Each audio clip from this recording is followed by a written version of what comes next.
Šī gada laikā plašākai auditorijai tiks nodots reģionālās attīstības indikātoru modelis, jeb RAIM, kas kalpos kā palīga instruments pašvaldību teritorijas attīstības tendenci izvērtēšanai, kā arī attīstības programmu sagatavošanai un uzraudzībai. Vienkopus apkopota ļoti daudz dati, pamatdati, kas ir gandrīz turpat 300 no 11 datu avotiem, lai varētu gan valsts iestādes, gan pašvaldības sev analizēt savus datus, kas ir nepieciešami, lai pieņemtu sev lēmumu par vienu vai otru lietu, vai uzņēmēja darbības, vai sociālajā jomā, lai būtu atvieglojums lēmuma pieņemšanā.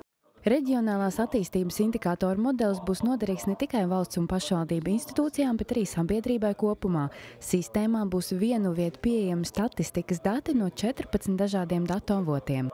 Šobrīd viņš ir pieejams tajā saucamajā autorizētajā vidē, kas ir speciālistiem, kas ir reģionālās attīstības aģentūrai, pašvaldībām, ministrijām, kuriem ir nepieciešama autorizācija, lai viņi varētu ieiet šī sistēmā strādāt. Tā sadaļa, kas būs publiski pieejama, respektīvi jebkurš sabiedrības loceklis varēs ienākt un iepazīties ar šo pašu informāciju, tā šobrīd ir tādā izstrādes stadijā un viņa būs pieejama drīzumā. Šogad viņa varētu būt pieejama, tikt, kā mēs sakam, palaista publiskā lietošanā.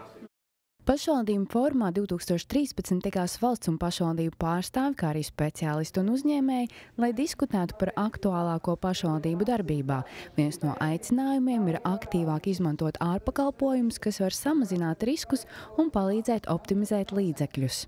Pašvaldības dalītu šos riskus, noslēdzot līgumu ar ārpakalpojumu sniedzēju. Par piemēru varam minēt grāmatvedības ārpakalpojumu sniedzēju, ka riski tiek sadalīti un ņemot vērā to, ka spēcīgākie grāmatvedības ārpakalpojumu sniedzēju uzņēmumi ir apdrošinājuši savu cilvēcisko atbildību, tad jebkuru uzrēķinu gadījumā trešā puse sadz šos zaudējumus, respektīvi apdrošināšanas sabiedrību, un daudz par to nav informēti.